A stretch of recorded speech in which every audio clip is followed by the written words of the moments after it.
Hey guys, welcome to the Masters of Modern podcast on the MMcast network.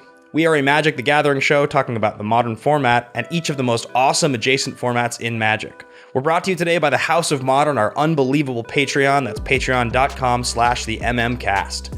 Please comment, leave your thoughts below, hit that notification bell, and subscribe if you want to keep getting updated on what we're doing here. And of course, follow along on social media with any of the relevant accounts. The information is in the description below.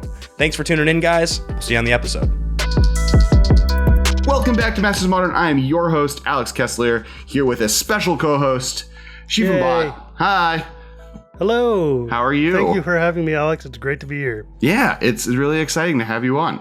I feel like we've been trying for literally 2 years for me to come on Masters of Modern. Well, I guested on your previous podcast, and it was a blast, and we had a really good time. And then just like scheduling was always hard, and at one point we were only recording during the day, and you're gainfully employed. Turns out that actually working means that I can't really record a podcast on a Monday afternoon. And then, like, when we started figuring out how to do guests again, now that we did video, like, I then realized I didn't know how to do it anymore. And all the technology that worked to plug guests into video, now that we had video, no longer worked. So then, and now we're in a world where literally every show is a guest being on the podcast. So I definitely think, really glad to get you on. You were like and then last week's guests were both like people that like I had on my list of like, as soon as I can have guests, they're going to be first. And I'm just really, really hyped. And we're like in the world where, now 60 card formats are Commander. The Commander has won. You've taken over the world. We're going to talk about that in today's episode. But before we do that, we do want to make sure you follow me on Twitter. I'm at Kess Wiley. Make sure to follow Shivam. You can follow me at Gyruda Gears.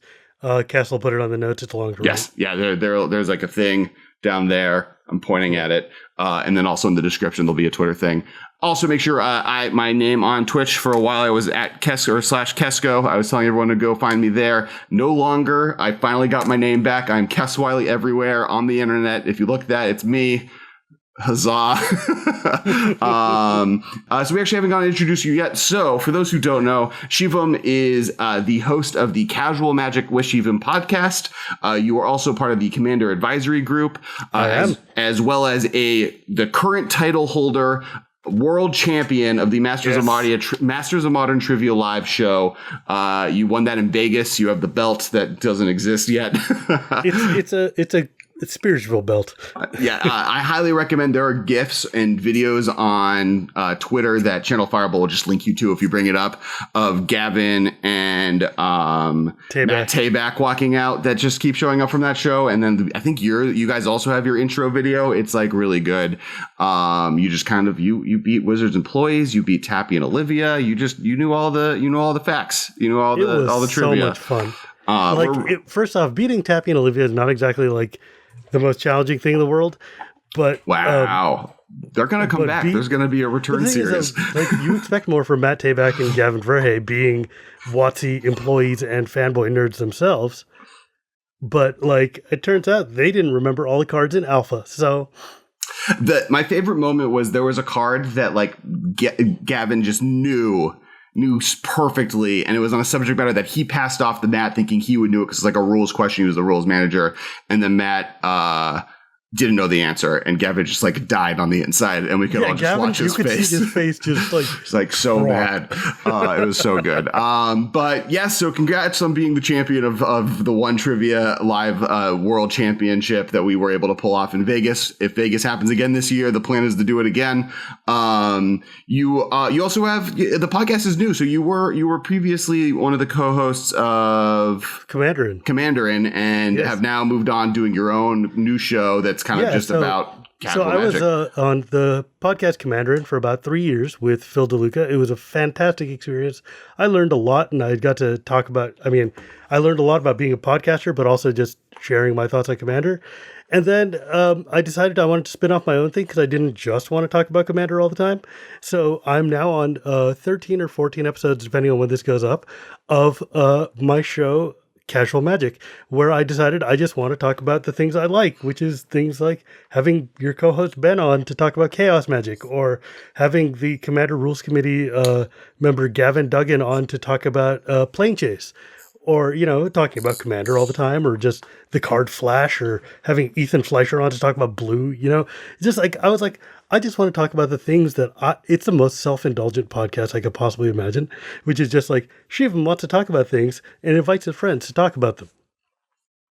Yeah, I mean, for those who have missed Ben because he wasn't on this week or last week, the best place to go find him is to go just listen to his episode with you right now.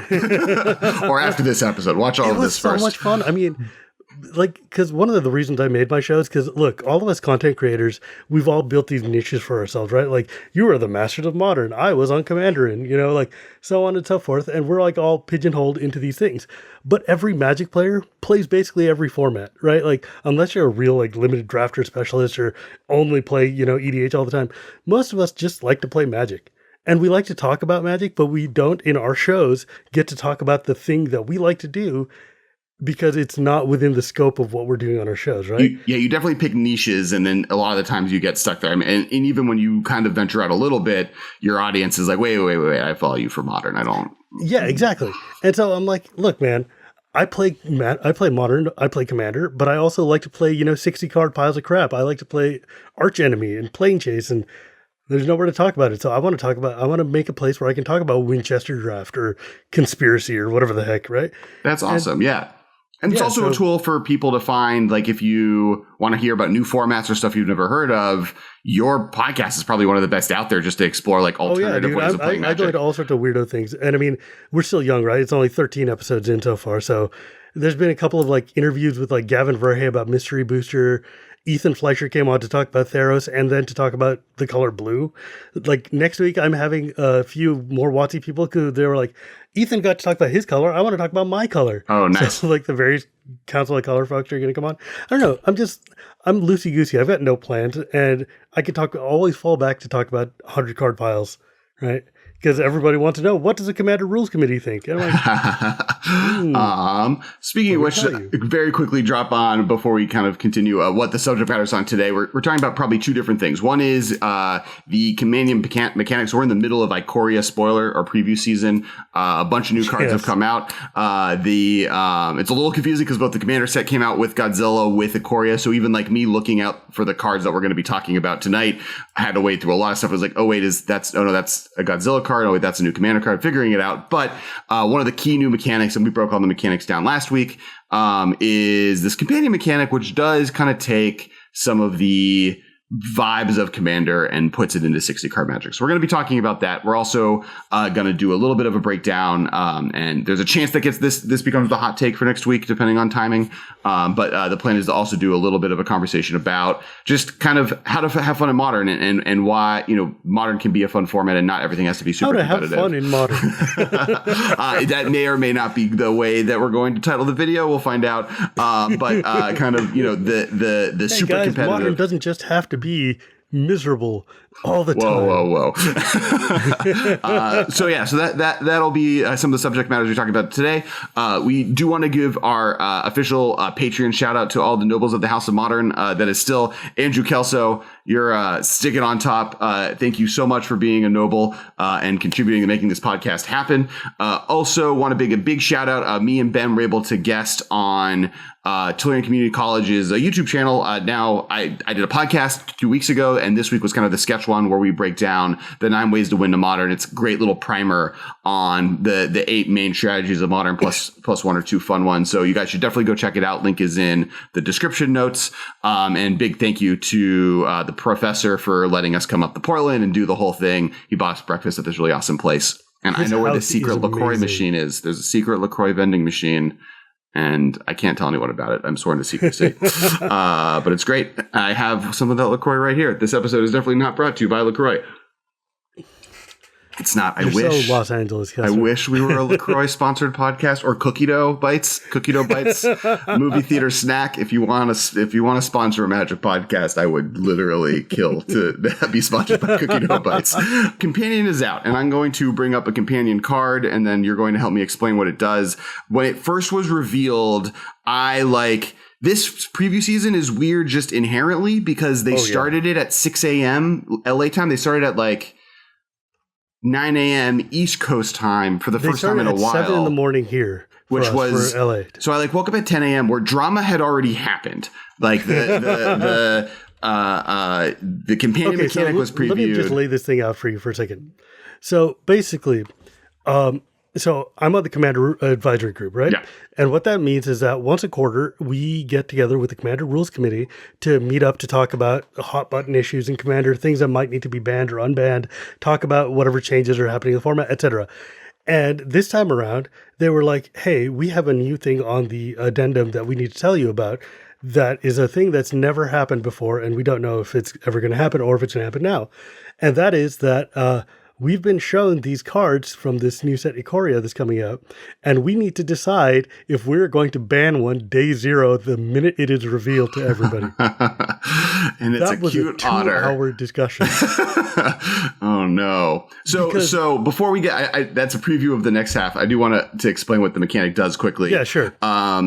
And so this is a mechanic that basically in your sideboard, or in Commander or something different, or which we'll get into, or outside the game, in Modern, in your sideboard, you may reveal at the beginning of your game one of these cards, and they have a stipulation. They say if your deck has to be built in a certain way, and if you accomplish that, then you are able to cast this card from outside the game once that game. If it dies, it goes to your graveyard. So it's like Commander where it goes back and there's a Commander tax. But this basically is a one-time, one-shot Commander if you follow the stipulation. And that could be anything from every card in your deck has to be odd cards to every card has to be 3 or more. Every non-land card has a same card type. Yeah, all of them have to be artifacts. So there's a few different. We're going to go into all of them. That's going to be part of today's episode. But continue. So you find out that there's 10 cards in the set. So if we're sitting there like day of the meeting, and so here's the thing about Companion is like, the genesis of this, because I've been talking to a lot of WotC people, the genesis is that Commander is the most popular way to play Magic. What if we could take some of the magic of Commander and bring it to 60-card formats? That was their idea. And the idea was, okay, well, how do we do that? We have a card outside the game that's in your hand that you can basically cast whenever, as long as you fit the stipulations, which are kind of like Vanguard Conspiracy, like the next generation of that, of like, oh, if all the cards have if every card in your deck is singleton, you can play this card. It's kind of what Wizards would have done if they had invented Commander as part of the game from the beginning, I feel like, right? Where it's like, and that's what Commander is, right? You have a card, it says you can only play the colors of this card, and anything else out of the world, depending on how pleasant Kobe feels about it. If Wizards of the Coast had looked at Commander and instead of bringing it in the fold and said, we're just going to take that idea and apply it to the 60-card format we run, that's what they would do with Companion. Mm-hmm. So the problem here is most of these companions are they have very strict limitations. They have very strict demands for you to play. So it's not that big of a deal to be like, oh, you know what? Your starting deck contains only cards with a converted mana cost 3 or greater and lands. Or all your cards are 2 or less, or evens or odds. Those are hard in a 100-card pile. That is very hard to do, right? That is a very hard requirement to make. And it's just like, okay, well, whatever. Not that big of a deal. And then they made 9 of them are fine. And if all 10 of them had things like this, nobody would care. But the 10th one was the red-blue one, Lutri the Spell Chaser, which is, first off, the first otter in Magic. and second off... Ish, because there's other ones in the set. Oh, yeah, they later the first one previewed. Yeah. But they didn't tell us that, and that matters for my story. The first otter we've seen, and then it's each non-land card in your starting deck has a different name. For a 60-card format, that is a really hard stipulation. Can you imagine making a singleton modern deck? Oh, that would be real tough. I have lists already built, but it would. Yeah, sure. It is you difficult. Go out of your way to do it, but you're not going to start that way. Correct. Well, unless you're a blue-white control player, but they're weird. Yes. Well, correct. Look, dude, there's only so many counter spells, right?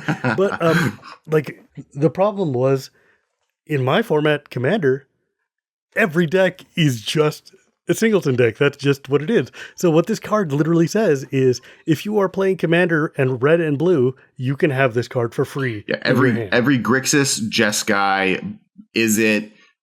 Every Grixis, Jeskai, is it 4-color? And are all have partner with it. Basically, this thing is just there. 5-color, 4-color, gold lost X, whatever. And this card basically, it's a 3/2 flash that says when Lutri the Spell Chaser enters the battlefield, copy If you cast it, copy target instant or sorcery spell you control. You may choose new copies. So it's basically like a dual caster mage, right? It's a bad dual caster mage. But here's the thing. If you've got a free 3/2 flash that costs you nothing, it costs you nothing to put into your deck. It's just always in your hand. You start the game with it. You would run it every time. It would be 100%. If you could, you would run it every time. And I think that's the biggest issue with it, right? It's not a power level consideration. It's more you are playing Commander wrong if you are playing blue-red in your deck and you do not have this card with you. And because of that, not only will you be wrong, but it also prices out everyone for being correct because there's no way they're printing enough demand of this one mythic or rare. It's a rare. This one rare even for every blue-red player in all of Commander to have a copy of it. Yeah, because I mean, think about it. This card would immediately jump to like stratospheric prices, and it would just be an automatic. I mean, like people like to joke that Soul Ring is an auto run in Commander or whatever, but this would literally be: are you playing red and blue? Here is your mountain, your island, and your Lutri. Like you would just have to have. I mean, it would just be a token that comes with your deck, right? Like there is no good reason to not run, even if you have one instant or sorcery. I think, and we. I don't want to get too far afield into the weeds about that. Yeah, because it's been discussed at this point to a little bit ad nauseum, which you've been very central to, and I apologize. I brought that into myself, but I do have a question on so this card exists and it's obviously. Not obviously, but pretty easily walk through why this is probably problematic to be legal day one.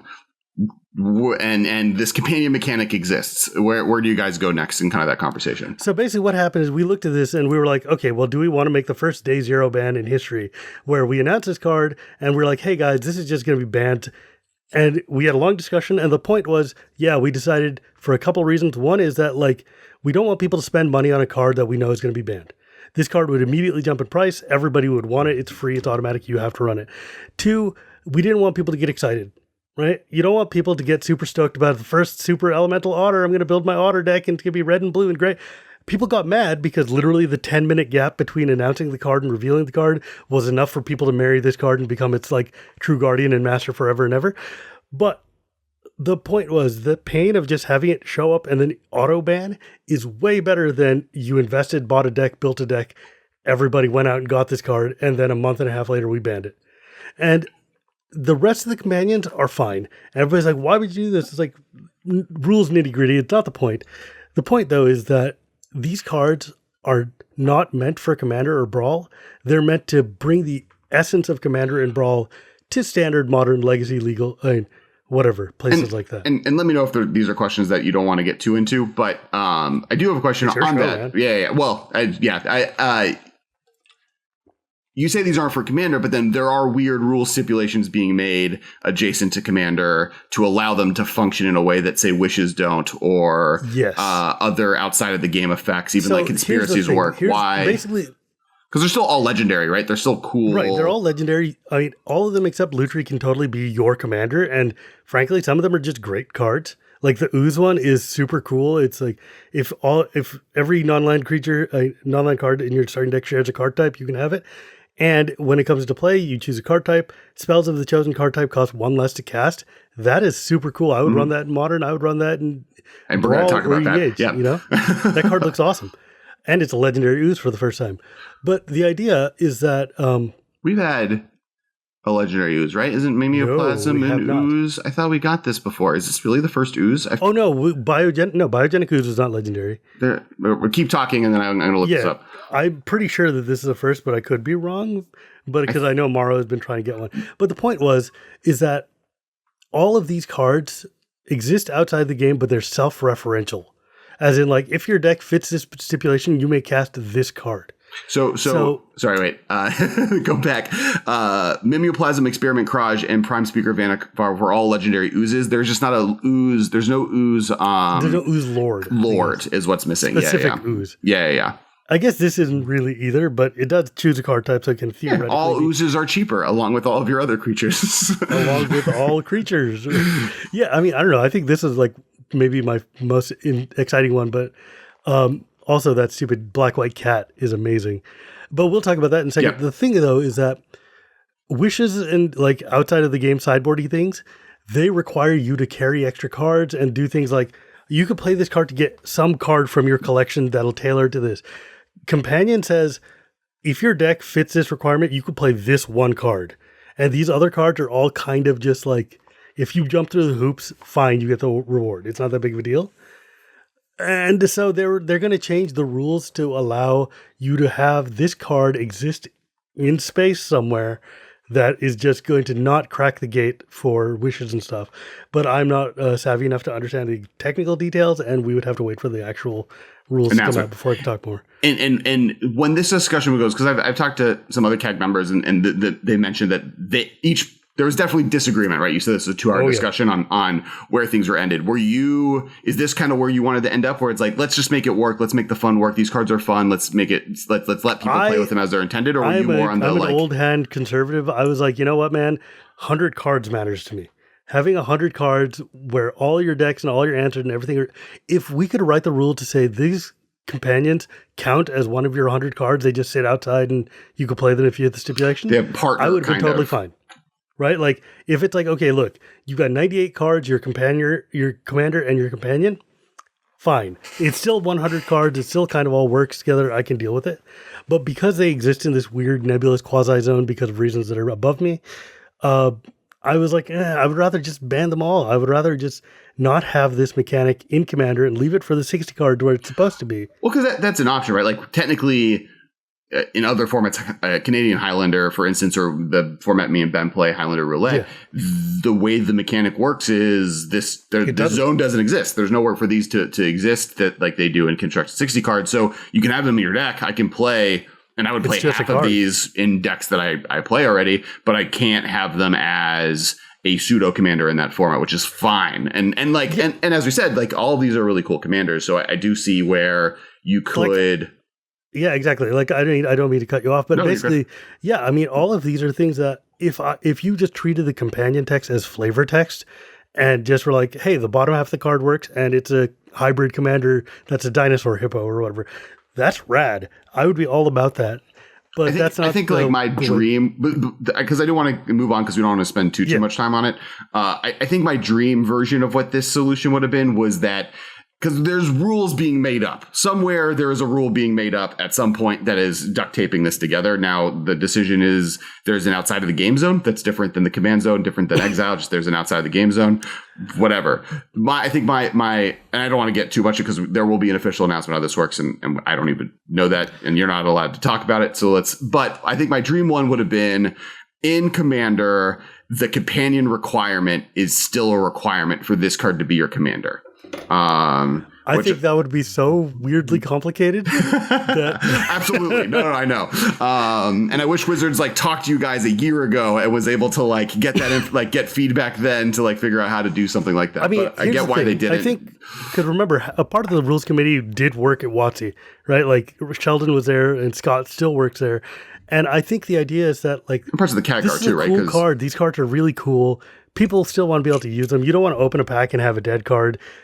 Let's find a way to make this as minimally problematic as possible. Mm-hmm. No one's going to be happy with it, but it's going to be the safest solution in the long run. And fine, if you open a Lurrus of the Dream Den, knock yourself out. If you open a Lutri the Spell Chaser, play it in your limited deck. I'm sorry.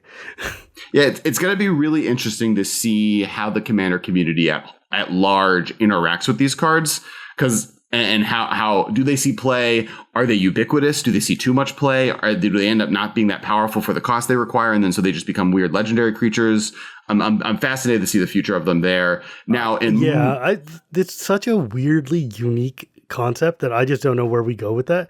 But I think it's really cool cards. Yeah, absolutely. And that's kind of sad. But that's something that a lot of people have talked about is interesting about how this set more than any other feels like it was in some ways designed for Arena, correct?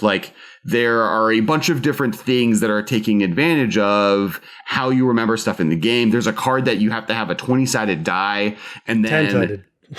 10-sided die, and then you have to go down to figure out how to randomize stuff or have each of the different tokens kind of as token cards. Yeah, so that one's a 3 mana casting cost artifact creature, which is like at the beginning of your turn or something like that, roll like randomly choose one of these 10 keywords, put a +1/+1 counter on it and a keyword token counter on it. Which I'm imagining that there are going to be token cards that are they're keywords, making punch cards the way they did in Amonkhet. and so they'll be like shuffleable. Like Gavin was like, dude, just put them into a sack or something, punch these out, put them into your hat or whatever, just randomly flip and pull them out. And I'm like, okay, that's fine, but I also don't want to be carrying a sack of chits with me when I'm playing my games. But then I realized I've got like 400 tokens in my quiver, so... I think the plan I have is to get a token with each of the different keyword mechanics on it, just like, and like a beast with trample token, a flying 2/2, whatever, and then use those and shuffle those up. Because then they're usable as tokens. So that I think is my personal game plan on how to make that work. But, with just all these things kind of focusing on Arena. And that's kind of where all of these cards come from, right? Where Wizards realize that the sideboard space is a usable resource. They've definitely leaned into that in the last 2 years. You see a lot of new wish mechanics. Part of that is because choosing like Night of Autumn, right? Yeah, a lot of modular spells, because they've realized that Best of One is one of the major ways people play Magic Arena. And in that environment, you don't take advantage of niche sideboard cards. So you need main deckable cards to handle some of the lifting that sideboards normally deal with when it comes to problematic strategies. And so for sure. And having wish cards being more a part of the game allows you to do that, and uses the resource of the sideboard that in Best of One is no longer being used, but is programmed into the client and is part of the rules. And before that, they were already thinking about it. My general understanding is because they don't like shuffling that much. And so this lets you do the things that shuffling does without having to shuffle. And I'm just waiting for the Evolving Wilds that finds a land out of your sideboard. Well, I mean, dude, I guarantee that thing is coming. I know. But like the idea is that, look, when you're playing a digital version of the game, Hearthstone or Arena or whatever, you want to play a one-shot, one and done, move on. I mean, that's the way I prefer to play. I mean, that's why I play Commander, right? I don't want to play multiple games. But even that's also why I play Elves. My Elves deck doesn't really sideboard because it's all in on my combo, right? So the idea being that like we have these functions, we want to use them. We want to make sure that your game can be as you can handle all the threats without needing to, modify your deck and come back in the second round. Because that's core to Magic, right? Like the core idea of Magic is like we play round 1 and then round 2 I pull in my guns to beat your deck. And now it's like, okay, well, I have to give you a bunch of modular cards and Karn, the frigging great creator, to show up and pull things out of your sideboard. But I think Karn's ability to pull things from the sideboard has been less problematic than his ability to pull Mycosynth Lattice. Stop art. Like the hate card part of his abilities is the thing that I hate. One text line. That like the wish card's awesome. Like I love that Karn can do that. I hate the fact that it has Stony Silence attached. That card is like 4 different types of unnecessary for me. Right. So we kind of get past that. We move into the fact that we are now living in a world where wish cards are happening. And Companion is kind of the biggest next step to that, right? Where now not only are these answers available or these wish cards that can get stuff from your sideboard available, they're now using the sideboard as a resource. And they've previewed, as of the time of this recording, 6 cards. The sad part about recording podcasts 4 days ahead of things and doing stuff when it's topical is that there'll be the other 4. We don't know what the other 4 are. They didn't jump to me. They didn't jump to you. Yeah. And I certainly wasn't going to be previewing them randomly. Yeah.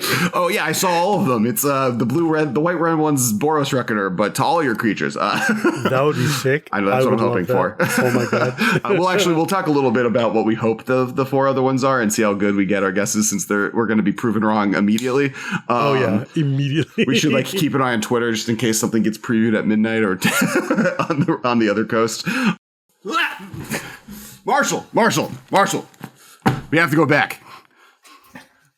Yeah, we have to go back. I mean, Wait. I called Marty in this bit. I'm the Marty. You have a beard. You that's a distinguished, crazed scientist look. I can't pull that off. All right, fine. We're going back in time. So we're in the future. Kessler, we have to go back. It's about your kids, or really your companions. There's more of them. When we recorded this episode, there were only 6 previewed with Shivam. Shivam, thank you so much for coming on. But there are 3 more. They're previewed like literally the next day. So we figured we'll jump in and talk about them. So we got on a time travel. The future's dark. I'm askew. I'm no longer at a straight. My Kess knocked over my Infinity Gauntlet. Darth Vader is now covering Admiral Akbar. Okay, so I got goggles. 20 all the difference. 24 hours. So we got 3 new companions. They're all spicy. The first one, this is Jegantha, the Wellspring. This is the green-red one. It's 4 and a red-green. It is legendary creature, elemental elk. Elks are here to stay, apparently. It has companion. No card in your starting deck has more than one of the same mana symbol in its mana cost. So if you have a blue X or a red X or even hybrid spells that have 2, doesn't work. They all have to be single pips or gold cards. You then can, it's a 5/5. So it's a 5/5 for 5. That then you can tap to produce all 5 colors of magic. So 1 white, 1 blue, 1 black, 1 red, 1 green. But you cannot use it to pay for generic mana. So if you have a blue 2 card, you can't use it to pay the 2. You can only use it to pay the blue. I'm glad that all rhymed. Future's good at rhyming, everybody. Which I think this is the first card to have that particular stipulation. It's like reverse Eldrazi mana. Yes. It's like the exact opposite of an Eldrazi. It's hybrid. It's like extra. Sure, we'll go with that. Yeah, this card is super exciting, not for multiple formats. I know exactly where I want it in Modern, but you go first. I know exactly where I'm putting it in Modern, but you go first. Yeah, so it's exciting in Commander, obviously, because it has 5 colors in its text box. So this is only for 5 color commanders. But it's awesome that it means you automatically have the mana fixing to play your 5 color commander right there in the companion zone with them. So your Sliver Queens and your Child of Alaras. And one thing I think is really exciting is is how it plays with elemental. Because it is an elemental itself, Horde of Notions costs Wooburg, and its activated ability is Wooburg. So you can tap this elk, which is also an elemental, to either cast or to activate your Horde of Notions. And also looking through a lot of the better elementals, a lot of them have just 1 pip in their mana cost. Like Shriekmaw has just 1 pip. Muldrifter has just 1 pip. So I'm very excited to slot this in, as it seems like a real easy companion for Horde of Notions. So I'm pretty stoked about that in Commander. But then when it comes we to got Modern, Niv-Mizzet Reborn decks doing really well right now, and that deck already is playing all gold cards. So this is really good at fixing mana for any of the cards it's playing. The only card in the last list to win a tournament, which was a daily, the only card in that list that this didn't work with in the main deck at least was Supreme Verdict. So that card can become a different card if you need to. And from that point on, you're just able to use this to bring into play. It's an extra 5/5 for 5, which the deck is already looking to kind of eventually have big things. And you can use it to cast both Niv-Mizzet as soon as you have it in your hand, which is obviously one of the challenges for the deck. So the fact that it could just come in, play Niv-Mizzet on turn 6 already is such a big win for that deck. And it's a deck that's already doing well. And this is free, right? This is still in the sideboard. So for 1 sideboard slot, you have this perfect mana fixer that's also a really good body for the most part, just waiting for you, and can cast any one of your other spells for the most part in the deck.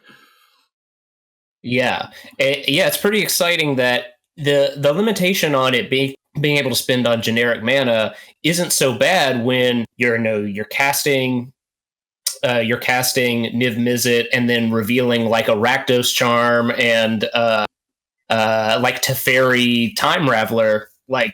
This guy taps to pay almost all of the mana to play both of those cards. In a world where playing multiple color gold spells in a deck, this is a really, really easy requirement to go through. You want to be able to take advantage of it, right? The opposite end is a 5 mana 5/5 that I get to draw for free every game is just fine, and maybe worse than many other sideboard slots you would want in Modern. But if you're in a deck that wants that ability to tap for all 5 colors, which the Niv-Mizzet Reborn decks absolutely want, this is definitely it would be very, very hard for me not to just include this in my list. Any other things that we were talking about? What types of deck? Yep. Seems like it's worth a sideboard spot to guarantee that as soon as you have 5 mana, you can then make a creature that will make. Oh, absolutely. In that deck, this is like a slam dunk. The next companion we're going to talk about, and I'll save the Boros one for last because we had predictions in the episode with Shivam, and it's interesting how both close and far away we were. But Kaheera, the Orphan Guard, 1 green white hybrid. It is a legendary creature, cat beast. Companion, each creature card in your starting deck is a cat, elemental, nightmare. Each creature card in your starting deck is either a cat, elemental, nightmare, dinosaur, or beast card. So it has to be one of those creature types or not in your deck. Mm-hmm. It has vigilance as a 3/2, and each other creature you control that's a cat, elemental, nightmare, dinosaur, or beast gets +1/+1 and has vigilance. So those are the 5. There's like 5 areas on the plane of Ikoria, and those are the 5. They're like the iconic 5 right, like, of so Ikoria. If each of those are the red has dragons, what is it? I don't even know what they belong to. No, it's red is dinosaurs, green is beasts, blue it's not it's because it's 3 colors. This is a shard or a wedge plane, right? So it's not blue as dinosaurs, it's right. But if you follow the pattern, each of the 5 Ikoria iconics are centered in a specific color. So cats are centered in white, beasts are centered in green, elementals are centered in because dinosaurs are blue. red, right? Yeah. So right. And this is exemplified by the apex cycle of mythic creatures who are each 3 creature types, and the 3 creature types rotate based on which 3 colors they are. I didn't know if I caught that. That's cool. Okay, got it. Cool. Yeah, so like the Mardu cat is a cat nightmare dinosaur. Got it. Dinosaur. Okay. Yeah. Cool. I got it. So the Apex Predator, they've combined the 3 main things of each side. There's a name for it that I'm forgetting. There's a really cool article to check out that was written from the perspective of Vivian Reed that kind of breaks down the whole world that I definitely recommend. It's pretty sweet. Yeah. Really strong as a tribal card. I don't know how good it is in modern other than the fact that you're just getting a vigilance 3/2 for free in decks that are already playing these card types, but these card types are so specific and not that common in modern. I think this is not there now. Cat tribal could be a thing, right? Elemental tribal can be a thing, right? I was gonna say they seem like they're maybe we've definitely seen 5 color elementals be a tier 2-ish list in modern, and so this if you're playing elementals and you want to dedicate a sideboard spot to this, and you're not spending if you're not playing Noble Hierarch or Birds or something to help fix your mana in them, then this is cool. I mean, who doesn't want a free vigilance? It's an always watching in your sideboard that you can cast that has. And you can also get away with Jegantha in the deck because it's for mana fixing if you need to, because it's an elemental elk, and that's something that we can talk about later. But yeah, continue. Yeah. So I think. And then cats is always sort of fringe, but they've been putting more and more cat cards into modern. By putting King of the Pride in Modern Horizons, it seems like they wouldn't mind there being a competitive cat deck in aggro deck in modern. I think cats are on a short list similar to humans and spirits, where they are on every plane. Right, separate from goblins are on every plane, merfolk especially are on every plane, elves are on every plane. Those are the classic iconic card types. But cats are another are in every color kind of. There's black cats, there's white cats, there's red cats. They are very popular, and they'll just kind of always keep showing up. So eventually, we're going to hit the point where cats are tribally supported. You need 2 sets where they're tribally supported, but between this and Amonkhet, you now have at least 2 sets where cat tribal was a theme, and that's a thing I think they'll continue doing. And I can see them eventually getting to that mass number of powerful cat effect tribal cards that they can pull off what humans is doing now, or what spirits did. Well, now they're both doing it, but what humans did originally and then spirits did quickly after that, where it's we have all of these, you play Collected Company, you get enough cats in the play, and they all work. So let's do it. Right. And then you have this in the sideboard kind of hanging out. Right. And this maybe has more legs in Pioneer, where all those cat sets that we're talking about are all Pioneer League. But the smaller card pool means a more fringy tribe like cats is more likely to be able to get onto the scene earlier than in Modern. So Modern is generally a turn or two faster than Pioneer, which, given that cats they're cheap, but they're not the cheapest. They're not like humans who have so many all-star 1 drops. Cats, they start getting good at like 2 and 3 drops. Which is where also the dinosaur part of this card, I think, is relevant as well in Pioneer. Because red-green dinosaurs is another deck that, like, very powerful in Standard, has a lot of really powerful tools in it available to it, keeps getting more of them, especially in M20. And so this being Dinosaur Tribal is an additional bonus. Now in Commander, it's interesting because this is probably closest to Lutri, the band companion, as far as I didn't have to jump through any hoops whatsoever to have them. Because, as we mentioned, if you're playing a cat tribal with like a Rabo, the Roar, the Wild, most likely your deck is all cats already. So here's a free 101st card sitting in the command zone next to a Rabo. I know that's definitely going to be the companion for the Arabo deck I built for my partner.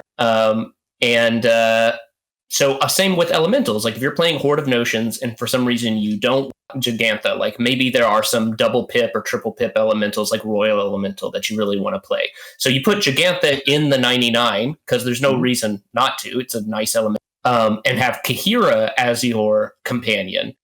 Because again, having always watching in always available. It's always watching, always available if you're playing elemental tribal or cat tribal. And I mean there's definitely a lot of dinosaur decks that could just play this, right? Like the Zakama decks. Yeah, if you're playing Gishath, like both of those Gishath or Zakama, both could be commanders for that. And even Beasts, I've seen some people play like Gihiji, Honored One, Tribal Beast, or Marath, who's a Beast Elemental. Yeah, which I think both Nightmares and Beasts are going to be the interesting ones, right? Because Nightmares are probably not going to be green-white as a commander deck. Like, they're regularly not a 5-color thing. And then Beasts could be, right? Sure. There's, like, Naya Beasts is an archetype that there are commanders for from Shards of Alara block, and this could be an easy thing in a Mael deck. But you have to be focusing on that Beast tribal side.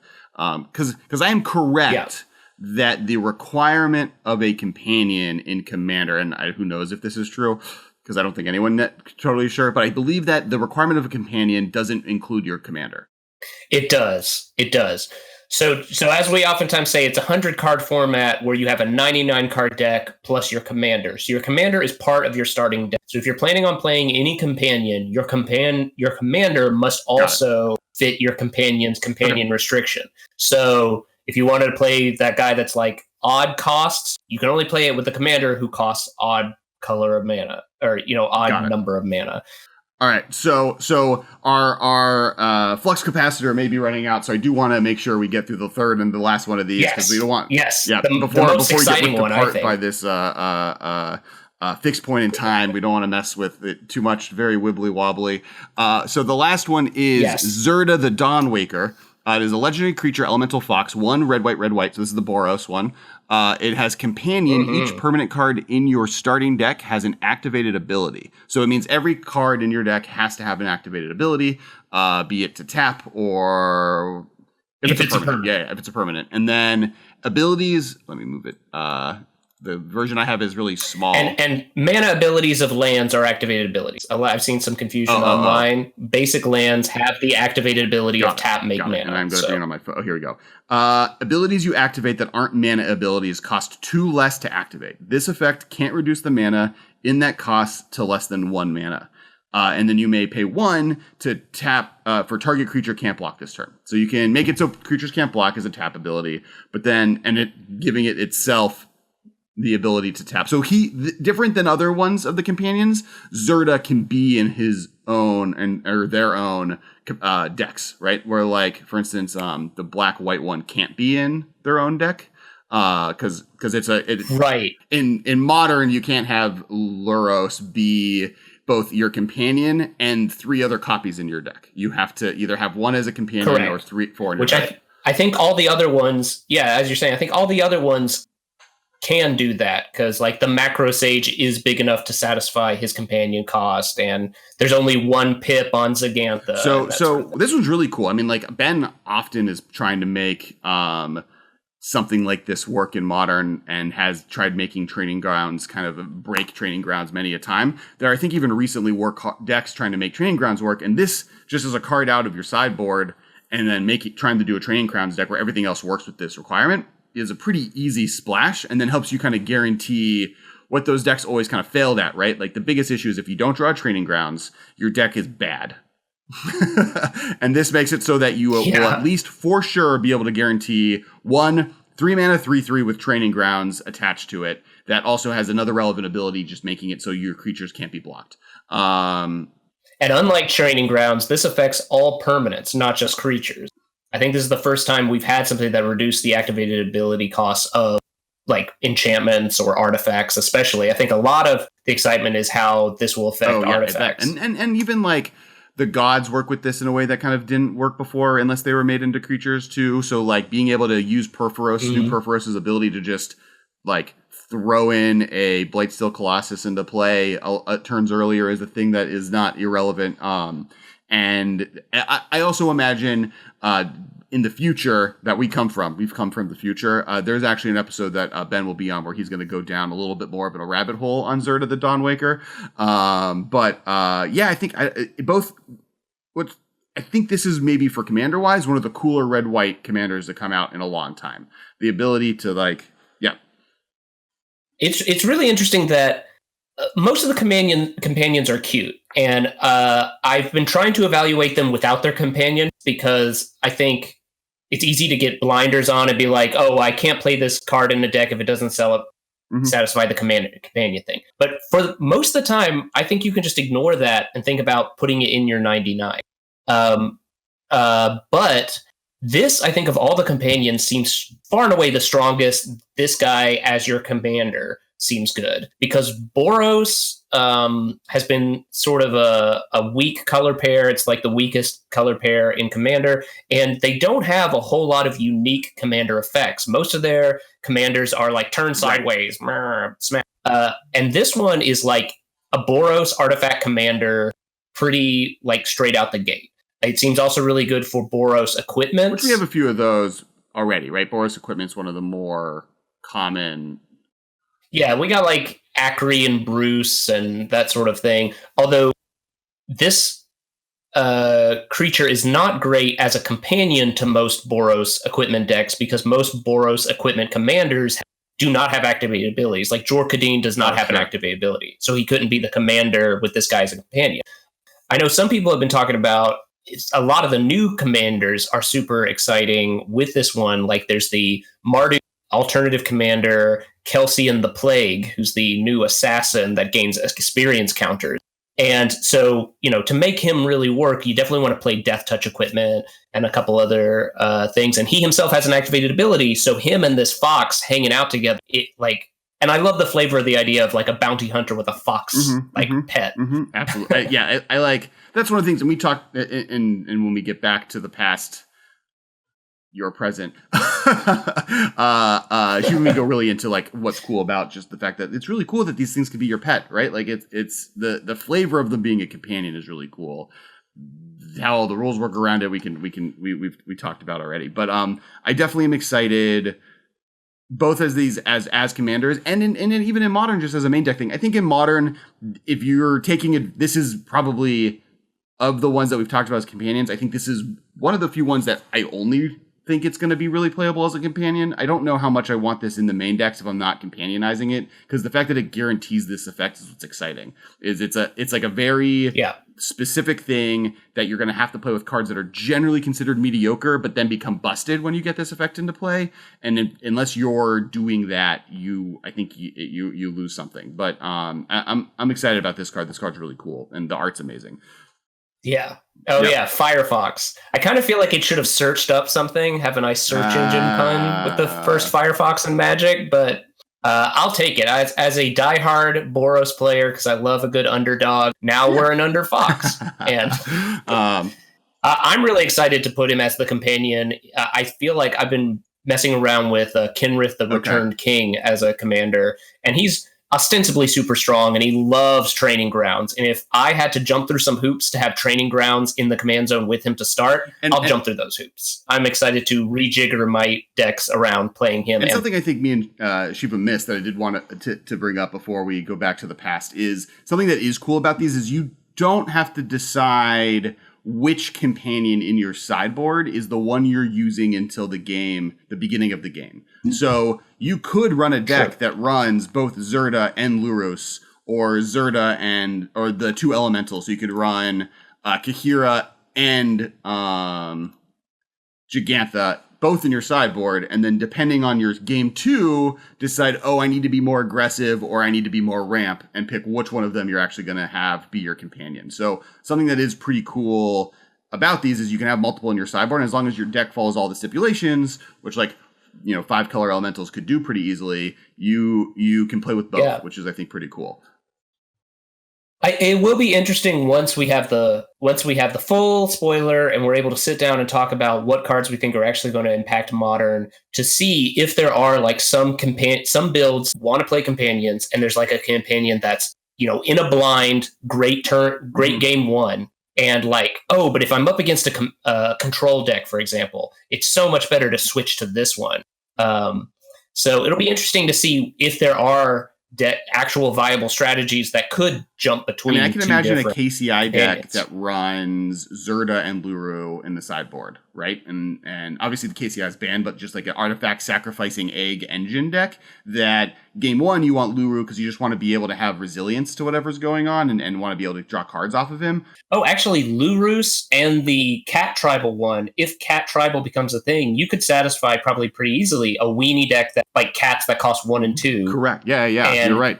You would want the always watching probably in a void, because it's just good to have that. But then against a control deck, being able to flip to the I'm casting stuff out of my graveyard for all your board wipes. The Overguard for you want the Orphan Guard for maybe just default, because it's just good to have an anthem against being able to revive spells from your graveyard becomes more important. Yeah, I think that's a good one. I'm excited about all these cards. I think in Modern they're going to be really cool. I'm excited to take that in.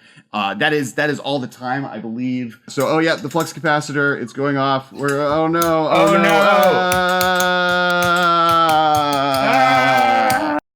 I do want to go over each one and just kind of talk about what they do, and really look at it, what in Pioneer and Modern, what the effect, and will they be playable? What type of decks could see them play? Will they not see play? There's definitely 2 of these that I think are just cool, but probably won't see play. One of them might surprise us. So I want to go into them kind of one by one. There's 6 so far. Frankly, I mean, for my style of play, which is super casual, I think these are going to be fantastic tabletop Modern games. Kitchen Table Modern is going to have a blast with Companion. I'm very motivated to figure out how to have multiples in my sideboard, so that I can, depending on the game. Oh, you mean make your deck such that it fits multiple qualifications? Yeah, pull off so Lutri and Lurrus both are playable. Play Jund, both of them are available, and depending, I either have all singletons or I have all 2 drops, and they just have to deal with it. Which is, I don't even think that hard to do. I think that's a possible thing. In Jeskai, and is it? Yeah, you could. Because it's we'll get into Lurrus later, because I want to start with Lutri, and I saved the most controversial for first and the currently most powerful one previewed so far for last. All right, Lutri, the Spell Chaser. This is the cutest otter to ever be banned on day 1 of any format. Why did it have to be an otter? Why couldn't this have been some Noggle or something? And is it, right? It's the most popular color combo. I believe that when they do the everyone pick their guild on your Planeswalker Point website, it was by a margin the most popular color choice combo available. It's just so... I was just you guys are just setting me up to get pounded by the internet, because I just took away the fluffiest otter on the planet. I love otters. Why would you do this to me? And I'm very blatantly a big proponent of Rule 0, person who has multiple Planeswalker Commander decks, but we don't need to get into that at all.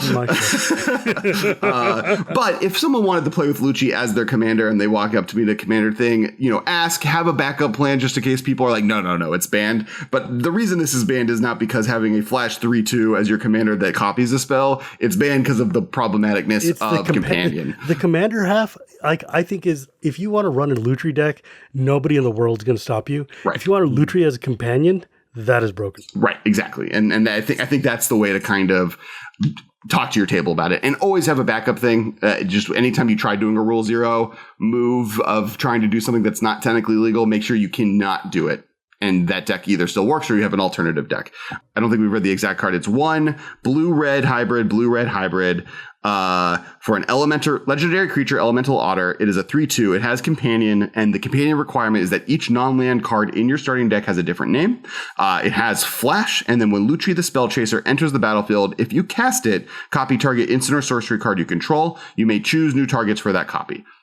So my first question to you, Mr. Modern Guy, is there enough cantrips and burn spells in Modern that you could make a Singleton Storm deck work with Lutri?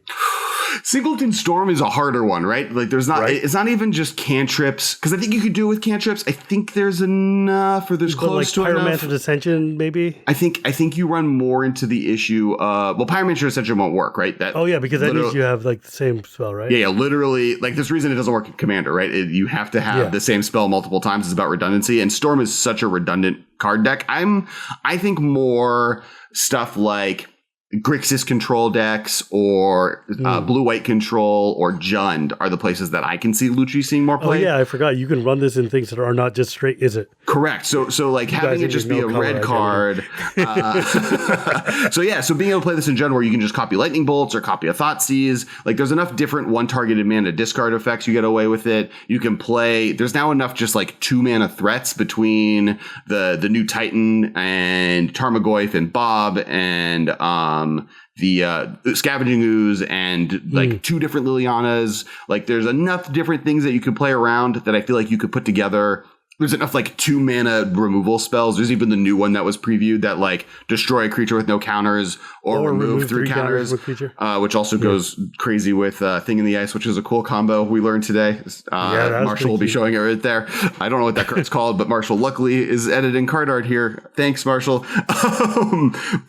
So like I think you can put enough different stuff that you can pull off this in your sideboard out of Jund. Grixis is even easier, I think, because then you get a bunch of more redundant blue stuff. More likely than Jund. I don't know if Jund would really want a Lutri because Jund's got more things going on. Like Jund's got more better things than Lutri, but I think Grixis control could definitely get away with copying a spell.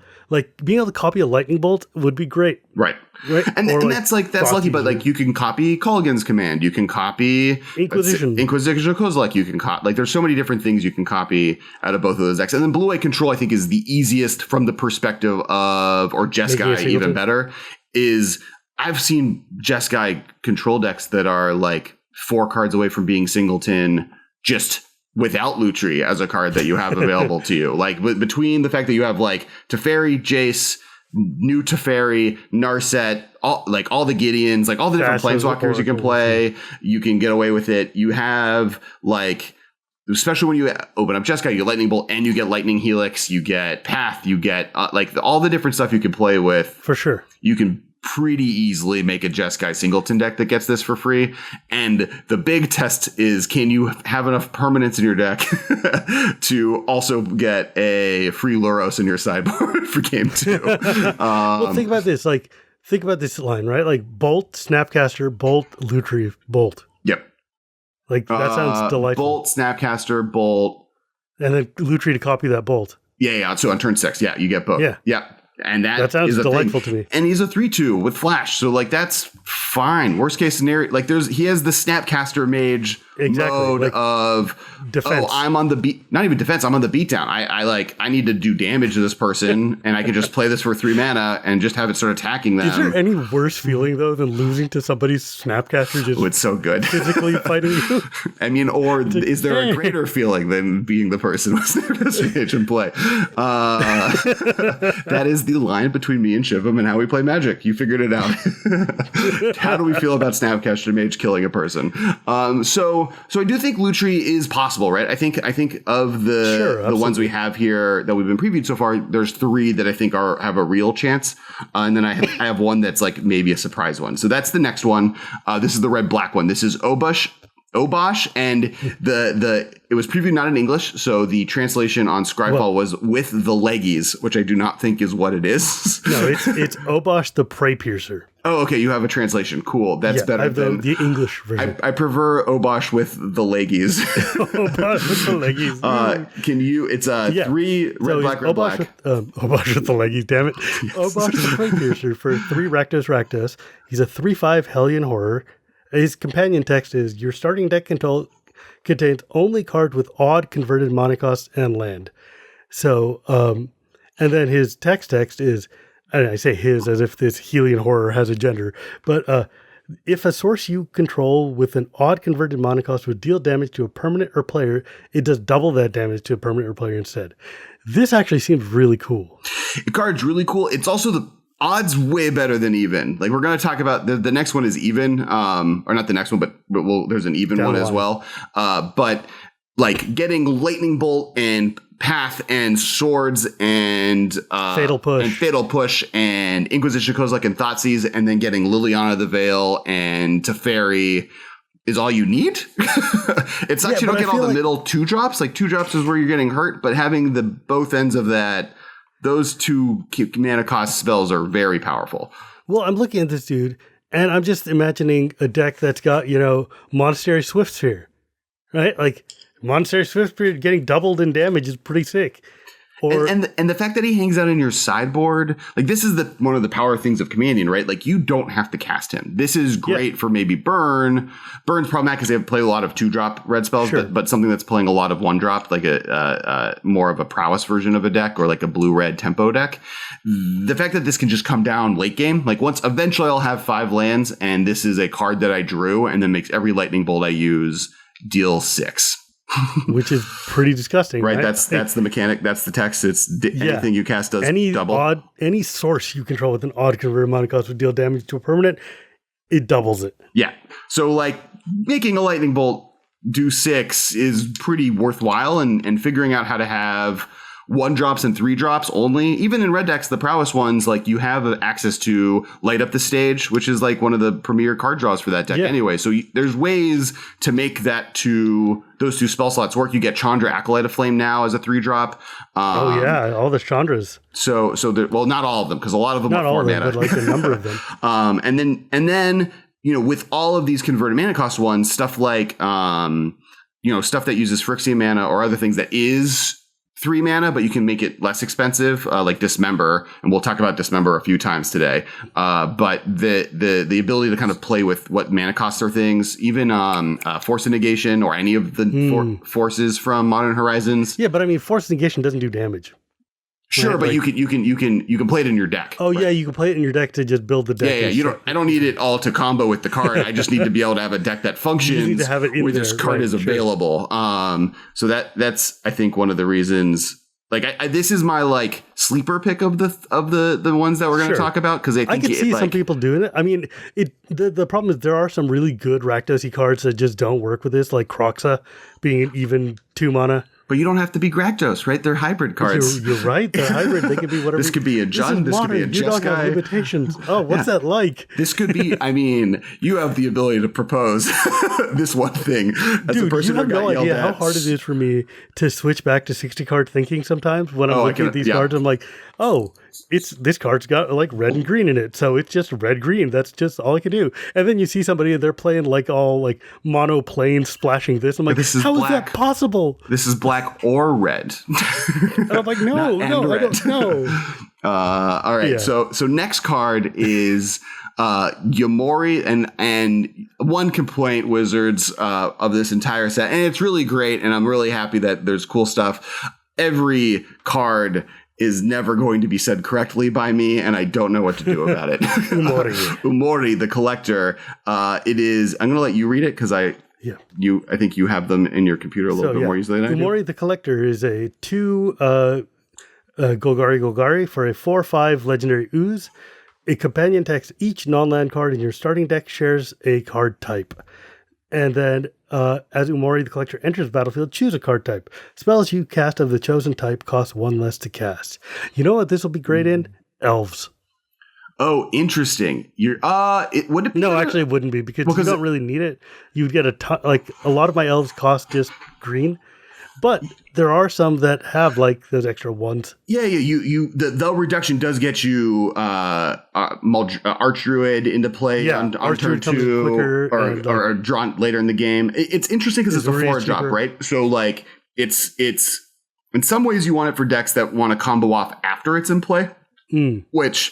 I mean, the place I keep looking about it and thinking about is artifact decks, right? Because there's so many baubles that making them cost 0 is extremely powerful. With artifacts, you're able to kind of make so many of them cost 0. You're able to... Oh, God, that's disgusting. You're able to just kind of do combo sets. There's a lot of artifact decks that don't need to run kind of other type of spell effects. You can get away with spell bombs being your spell effects. And on top of that, you can play with artifact creatures.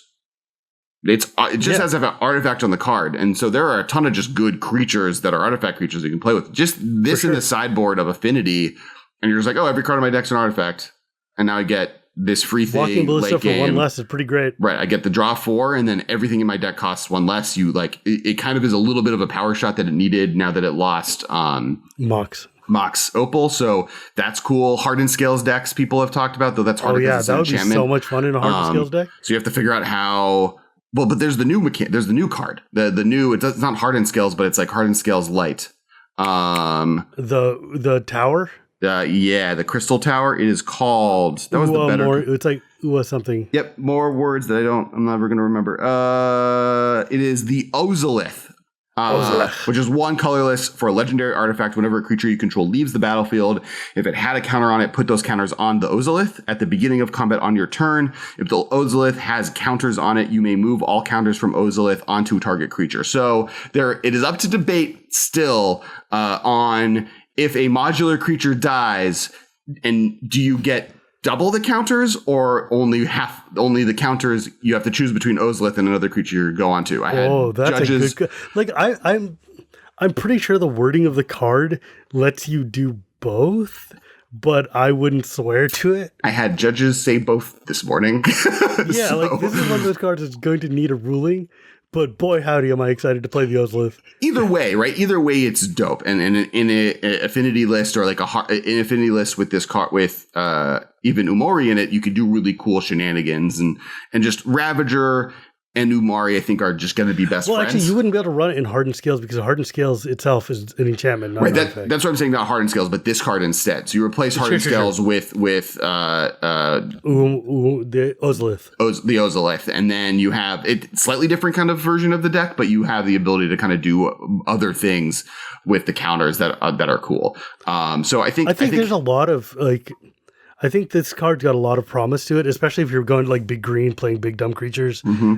Like, I can definitely see this in like, I mean, yeah, basically like if you're playing like big green fatties or a green stompy type of thing, you could totally use this to get discount on all your giant like dinosaurs and whatever and just come to town. Yeah, like the ability to get, and like the other thing, the third one is enchantments, right? I think those are the 3 that are really, really relevant because with enchantments, there's enchantment creatures as well now. Like that's the thing to me that I think is the place to look with this card is what are things that I can cheat because X creature exists, artifact creatures, enchantment creatures, or just creature decks like elves where you're already not playing that many spells. Does this offer something that's cool in a combo way? I think it is more of a combo card. It's the reason Goblet Electromancer is most used in Storm. You want, when you get that type of reduction, you want to start doing degenerate exactly. Like I could definitely see this. I mean, just making like, if you had like a Constellation Bestow type of deal going on, you could get away with a lot of discounts, and those things get very pricey as you get higher up in the ranks. Yep.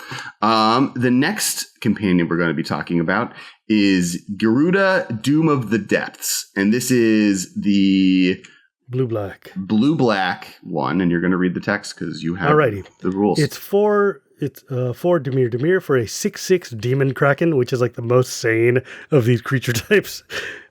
Companion text. Your starting deck contains only even mana costs. When Gyruda enters the battlefield, each player puts the top 4 cards of the library into their graveyard.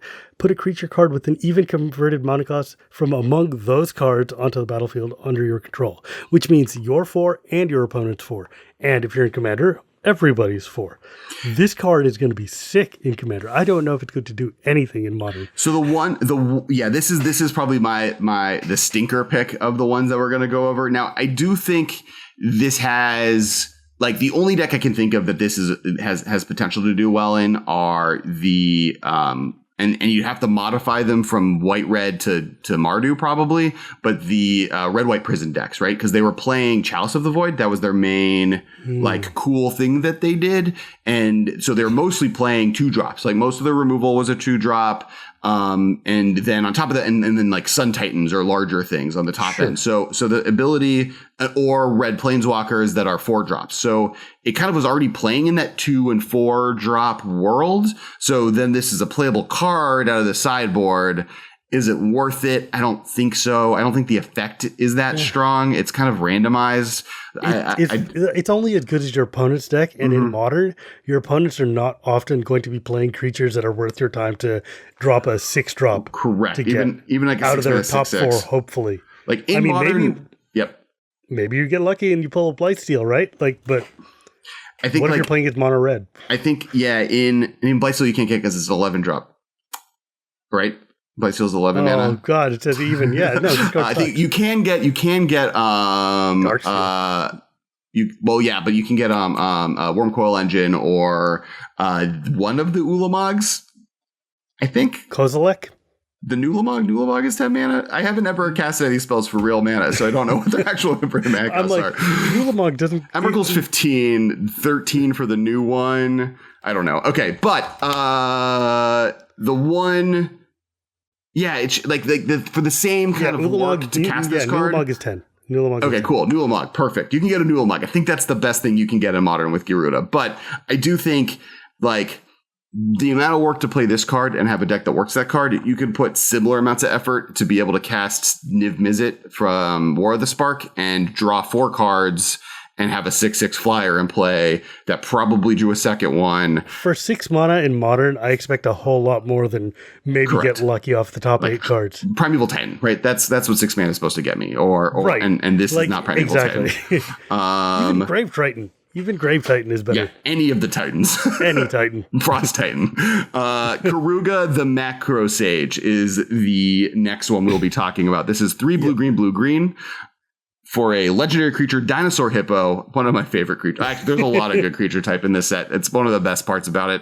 It is a 5/4. Its companion requirement is your starting deck contains only cards with converted mana cost 3 or greater and land cards. So this is everything has to be 3-drop or better. And when Keruga the Macro Sage enters the battlefield, draw a card for each other permanent you control with converted mana cost 3 or greater. So I love this card. This card is really cool. I think it is probably the second least likely to see play in Modern of the ones we've seen so far. I do think it's possible though. Between stuff with Phyrexian mana, between decks like and I think one of the best decks for it is going to be blue based Cascade Living End decks, right. because because the decks are built so everything is a 3-drop, right? The entire deck has to be 3-drops or more, except for the main card, which is the problem, which is a 0-drop. But cycle decks like that have potential, and if there's someone who can figure out a way to kind of not use Living End as the main win condition, but maybe something like this, I do think just the requirements of this are so steep that its payoff is way better. Like drawing a bunch of cards is a way better thing to be doing than the other options. But I'll be honest with you, Macro Sage is like literally one of the cards to me that just of all the companions, this is the one that was made for Commander Brawl or casual tables, because like they're the ones who are most likely going to be playing your giant Sea Serpent Kiora decks or whatever, like playing big fat Simic, like gigantic put down your Simic Skyswallower type of things. This deck is great for when you've got when you need to just refill your hand after dumping it out. I don't see this seeing play in a lot of Modern, but I could be wrong. The one thing it could see play in Modern, but not as a companion. I can see this in the 60 base. A 5-drop that draws you a card for sure when it comes in play as a 5/4, but then also can draw you upwards of 3 cards. Yeah, that is important to remember that all of these cards still function just as part of your main deck, right? Like I think so far, I do think that Lutri has that potential as well, right? Like they're for sure. they're what's it called? What's the red version of this that has existed for Dualcaster Mage is a card that was like considered for Legacy at multiple times. Was one of the first commander sets. Was like the second version of Scavenging Ooze, where it was like, oh, this could see play in constructed play. Never really made it in Legacy, but in Modern, a 3/2 flash fork is something to really like look at a little bit more harder. And this guy I also think has potential so far as a main deck card in decks like mono green Stompy, right? Where I need to be able to draw my card to back up. This is a great card draw engine for mono green decks. Because the thing is, in Modern, you need to have your you need to have your mono elves, and you need to be able to like ramp these things out. And you can't ramp it if all the cards in your thing are 3 or more. Right, like all the good ramp is like 1. Yeah, I think the companion cost in this is too steep, but the card itself is maybe even still playable. Even in something like Jund, where turn 3 I play Liliana the Veil, turn 4 I play Bloodbraid Elf, and then turn 5 I play a Keruga. 5 mana is a lot in Modern, and I think a deck that's not ramping into him has its challenges, but that's still 5 mana 4/4 draw 3 cards, which I've played worse cards in Modern. I think there's potential here, but I see it far more on the casual tables than I do at the Modern tables. Yeah, absolutely. So then the last that we've had previewed so far in preview season on this day is probably the best one and the one people are most excited about, and that is Lurrus of the Dream Den. He is, or they, it's a lion cat nightmare. Lurrus of the Dream Den is 1 Orzhov, black white, legendary creature, cat nightmare. Companion, each permanent card in your starting deck has converted mana cost 2 or less. That's not spell. So you can have any amount of instants and sorceries you want. It's permanent cards. It has to be 2 or less. It irritates me, by the way, that this card costs 3 and yet demands you to have it do 2 or less. I don't, because we'll get into that because I have thoughts. It is a lifelinking 3/2. During each of your turns, you may cast 1 permanent spell with converted mana cost 2 or less from your graveyard. So you can cast, kind of like Kess, the card, Kess Descendant Mage, or Dissident Mage. You can cast 1 spell a turn. This time, instead of an instant or sorcery, it's a converted mana cost 2 or less spell. That's all the baubles in the world. That's any creature that died. That's your red and 6s. That's in older formats, Black Lotuses and Lion's Eye Diamonds. Oh yeah, this card can be combo town all day. Yes, Legacy and Vintage. Oh my god. And the fact that this can sit in your sideboard and just, you get it if you have an effect that a lot of decks are already doing, right? Like Grixis Death Shadow basically could modify the deck to have this be available and then get its Death Shadow back every time they try killing it, right? That as an available ability is an insane thing to give to that deck. The ability for Jund just to like get rid of the Liliana the Veils and the Bloodbraid Elves and stick low with your removal spells at the high end and then just stick to like what's the new type? What, I always forget his name. Not Uro, the other one. Kroxa. I've like played him in multiple games and I don't remember his name. Kroxa. You have Tarmogoyfs, you have Scavenging Oozes, you have Bobs. You can like really lean into Bob and like just play a really low to the ground. Everything is cheap, and then just have this as a way to rebuy stuff. Like looping Kroxa with Lurrus is an insane play. Oh no! That's a thing you can do with this card. You don't even need to escape it, and you don't even need them to stay and play. Just keep nug in their hand. And as you mentioned, the fact that you can't play other Lurros while Lurro is your companion is an interesting feature, partially because I honestly think it might just be better to play 4 of these in your main deck. Yeah, like that's the thing. Like you look at this card and you're like, that the first day they play tested this, they were like, no, that needs to be 3. You don't want it to be you don't want to be able to play more of them if this is your companion. Because can you imagine having 4 of these in play and just being like, Lotus. Right. No. It's kind of crazy to me how think about this in like a Kethis deck. Right? Like with god, in the Kethis deck, this could get pretty nuts, huh? Right. It's very, as a person who's played Kess a lot in every format that I've been available to play it in, that I've been able to find a tournament for, the versatility of being able to just cast a spell from your graveyard once a turn is very strong. And this Muldrotha. This does that. I now have a Kess commander available to me in Modern. It's just a cat nightmare that doesn't have my name attached to it. You just got to change your name to Lurrus. I'm also allergic to it, which is fun. I feel like you wouldn't want to hang around a cat nightmare very often anyways. But look at the baby one next to him. Oh, man, adorable. He dragged it out of the graveyard. You just noticed that there's a baby cat Lurrus next to him, and now you're sad that you were mean to him and how cute this he is. Card, it seems to me the most likely to be bananas in 60 card formats. Mm-hmm. Just hands down, because I feel that there are combos with this card that I can't even picture. I think you're on the right track with Death Shadow, and I think that especially when I think about like Jund, for instance, this just seems so good to be. I mean, to be able to Liliana sacrifice one of my creatures and one of your creatures. Oh yeah, and then be able to pull this back, or pull the Tarmogoyf back from the yard that same turn or whatever. It seems just disgusting. Or Liliana discard Tarmogoyf, play it with this in play. And that's kind of why I'm saying this is just a main deck card to me makes more sense. Oh yeah, I feel like the companion thing is cute, run it in Brawl or whatever, but in Modern, I would just jam 4 of these and call it a day. Yeah. I mean, I think there's some decks that'll just play one of in the side. Like Death Shadow is one of those, I think, where you don't want 4 3-drop legendary creatures in your deck, and having the ability to just like grab it when you need it is really good. But I think in decks like Jund, where you just want a threat for 3 mana that you can Bloodbraid Elf to, and then cast your Bob from turn 2, or cast the Kroxa for the like 3rd time that game is just strong enough that you just want to play them in the main deck. This card seems nuts. Yep, and it's like Black White Kitchen Finks. It has all of the stats of it. It's a 3-drop colorless hybrid for a 3/2 with life gaining. Arbitrary lifelink. Yep. Arbitrary lifelink. I think someone argued at one point that lifelink might be the best from a construction competitive play, not commander, but one of the best keyword ability. Period. Not necessarily from a like flavorful perspective. I think when we did keyword battles, flying was everyone's favorite, but just like when you put lifelink on a card, it's so often incidental and then the most backbreaking thing about that card. Right? Like just out of nowhere, you're like, oh, I just gained 15 extra life that I was not expecting.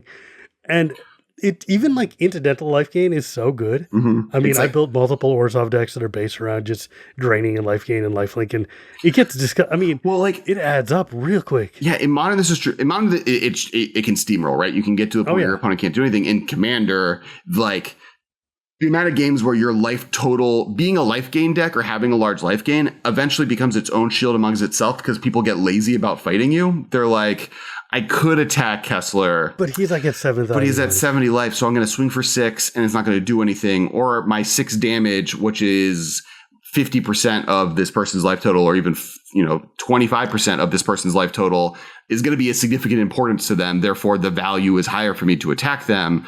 But then you're there gaining more life. So, well, see, in Commander, for instance, the life gain is less about the gaining the actual raw number and more about what do you trigger off of your life gain.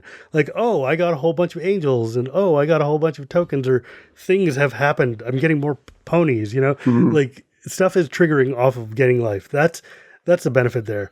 But I think this is going to be a real interesting card in permanent formats. Yeah, I think this is definitely so far my pick for them. Real. I mean, when people like Sam Black are sitting there going like, this card looks broken to me.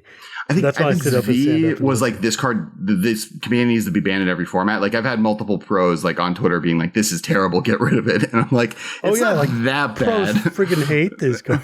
Well, it's interesting how like unpopular Companion is, and I think there's just multiple reasons that is. I've seen multiple polls where it came in like 12% of people voting for the 4 mechanics that were added. It's on the bottom of that list between cycling, which is unfair. Cycling is a top 3 mechanic of all time to the extent and I think it's currently considered the most likely to become evergreen of the like returning mechanics, right? Where I don't think cycling will ever become evergreen. I don't think it will either. Right, but I think cycling, I like cycling more than Scry. I think Scry is just much more incidental and easier to just have everywhere. I think they like Scry better because cycling is so powerful. Sure. That like Scry is just like, because you can have today there was a card preview that's the first mode is destroy target artifact. Second mode is do 4 points of damage to a flying creature. Third mode is cycle. Mm-hmm. Right? Like, you could take a jank sideboard card and turn it into a main deck card just by sticking cycle on it. But going to what we were talking about with wish cards, cycle is kind of the perfect mechanic for best of one, right? Where it makes it so that people can incidentally put these cards that normally would be dead in a lot of matchups in their main deck and then be able to just be like, oh, I drew a card at instant speed and I'm done with it. And I think, I mean, Innistrad, the two formats that I've loved the most in Magic are ones with flashback and ones with cycling. Right? Yeah. Like, and Amonkhet was both, which was great. I love Amonkhet. So, like, when you have... I feel like you and I must be the only ones who actually liked Amonkhet. Really? I know a lot of people that loved Amonkhet. Amonkhet's high up there. I guess the llimited was just really grindy for people. But yeah, and I like grindy limited formats. Yeah. So cycling's unfair, though. It's very popular. It is up there with that. The thing about Companion, I think, is that there's a couple of things here. One is that pros don't like to have this free extra card sitting on the outside that is basically a must run. Like, that seems like just like, oh, you're forcing my hand here. But we just discussed, I don't think that's before we, then I don't have to go back. I don't think any of the cards that we've talked about are must runs yet, other than in Commander and Lutri and that whole issue. But like, I think they've done a good job of keeping that. All right, continue. Yeah. No, I mean, I'm just talking in general speaking, people who play at that echelon don't like to have their decisions made for them. Mm-hmm. Right. And they also don't like this like whole thing of, these force your deck construction in such an awkward way that seems really fun and limited or sealed, but it seems really complicated and challenging for a pro to do in a 60 card constructed deck. But then it's also, some of these cards are just so, like, just having a free card is always good. Mm-hmm. Even if it's like the bad one here, it's still a free card that's in your hand. Right. That's still something. I think part of me also is, I think there's a stigma against Commander, right? I think there's like a casual format side of thing. And then this is bringing that Commander energy into constructed play. And people are resistant to it. They're not really recognizing, like, yes, you're drawing a card. You get one extra card a game. There are a bunch of other mechanics that let you do that. Yeah, they're seeing the casuals showing up, and they're also seeing like Hearthstone kind of influence the game, which I think has its own different issues with it, and stigmas against it. I don't know. Like, this is so far my favorite mechanic from the set of the four. Right? I mean, I love cycling. I can't, like, cycling is better than this mechanic, but cycling is better than every mechanic that's not flashback overall. Well, but that's because I've got baggage. Yes. But even in Commander, I think it should work differently. I'm not saying I necessarily agree or disagree with where you guys ended up on it, and I don't think it's any of your faults, and I don't think it's an easy decision to make. I'm mad at Wizard of the Coast for putting us in this position. Correct. They knew, like, okay, here's the truth. Wizard of the Coast built these cards, and they knew that this card was a problem because they talked to the rules committee. They're like, look, can you figure out what to do with this and make it in a way? I'm like, what? You couldn't find it. Think about it. If Lutri had said something like, all of your spells must be instant or have flash, that would have been a real cool deck building, like, stick thing. Or build companion from their end to specifically work with Commander, right? Use the partner technology, right? Companion partner. Call it that. And companion partner in 60 card decks mean that this is in your sideboard and you can play it. Partner, but in Commander, it means these are partner cards now. And you can only use them as a partner card if you fulfill that requirement. Or, like, there's like 80 different things they could have done, but instead they're like, it's a weird disconnect because they've spent the last 9 months saying this is the year of Commander. This is we've realized that Commander is our main format. More people play Commander in paper than any other Magic, especially since Arena came out. So the standard world has moved significantly online. So Commander is now paper Magic more than anything. We're going to do Command Fests. We're going to have multiple Commander products that come out this year. We're going to have Commander Masters. We're going to have, but then in their defense and where they were coming from, and we're going to make standard and modern and legacy and all paper Magic more like Commander by introducing commanders for those formats. But we're not going to think about how those affect Commander.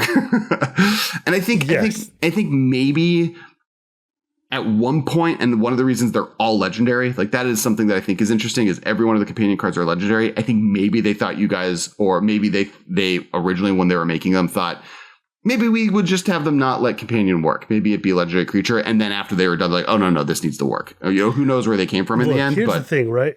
the core line is you're correct. These were all built with the idea of what is the fun part of Commander? The fun part of Commander is having a commander.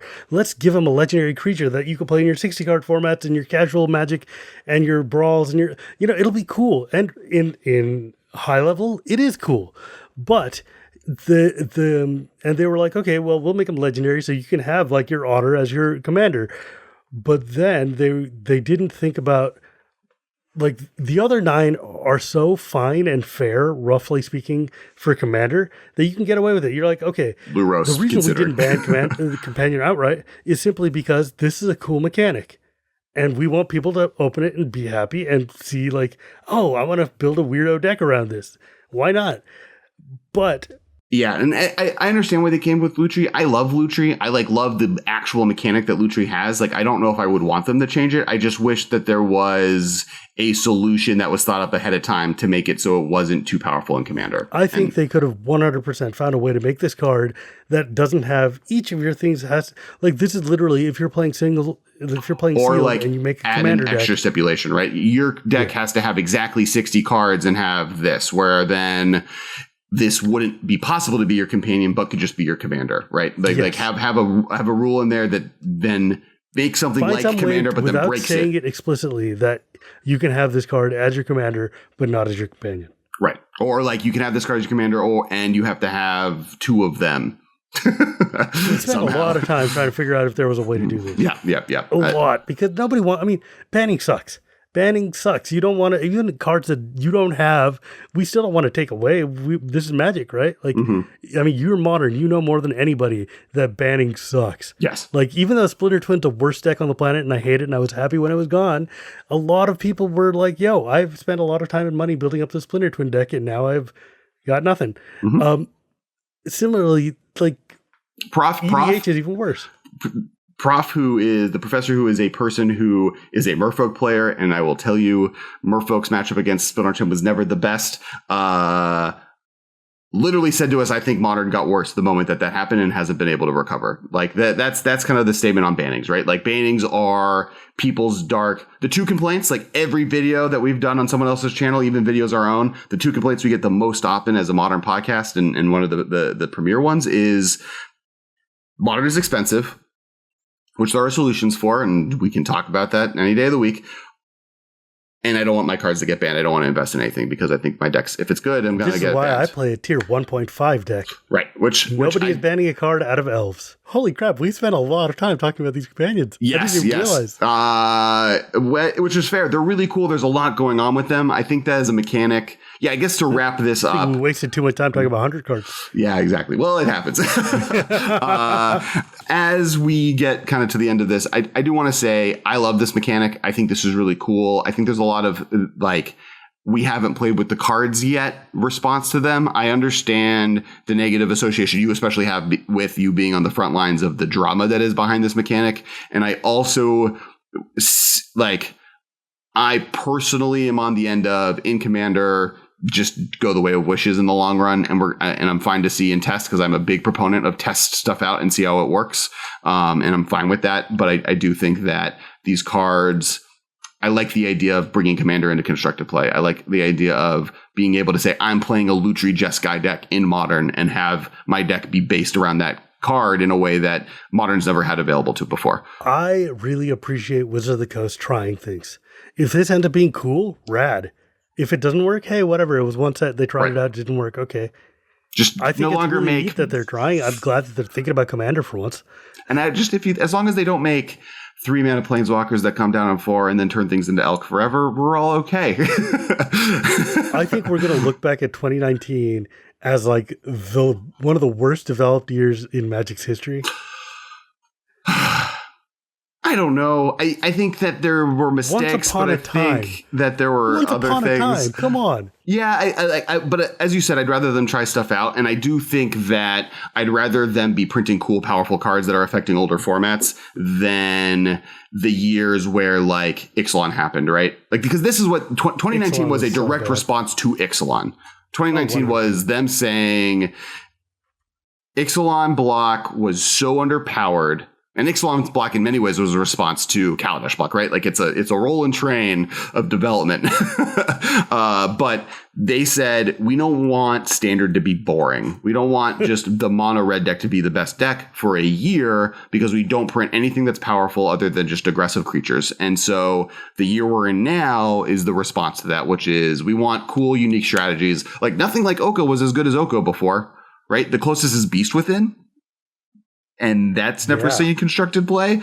Like on paper, Oko's abilities are bad. Well, like they were like, hey, we never thought that people would use Oko on other people's things. I'm like, Right. And that's the other thing, right? There's always going to be mistakes. Once Upon a Time was a push free card, but it like was trying to do something unique and different. And they're trying to figure out, can we do free cards? They can't. We've now learned this with Hogak. Modern Horizons also is a very high power level format. And then holy crap, Modern Horizons, is there a format it touched that didn't like break because of card turn? Oh, that it touched. Is the command? Oh, Urza, I guess, is the commander problem. Oh my God. Yes. But Hogak commander decks are sweet. Shout out to Andrew. I know one guy who wrote the Hogak deck. Yeah, me too. It's just like, God bless, buddy. Good luck with that. And that's it. Thanks so much, Shivam, for coming on. It was awesome talking to you about Companion, getting a little bit of a peek into the process that you guys had to deal with, which I like. Everyone who's listening, be nice to Shivam. His life on the internet is rough. I see it. I had a taste of it today where me and Vince Kenobi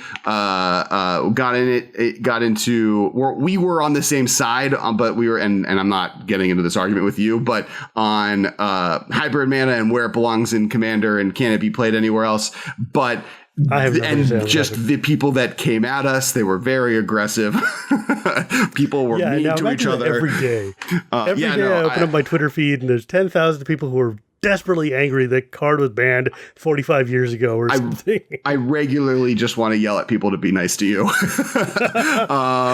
And look, man, that's the price of availability. But right? Like, and if people want to go defend you in your mentions or yell at you for whatever they want to yell at you about, where is the best place for them to find you? You can find me on the internet at Gyruda Gears. I post a lot and I talk about Commander and casual.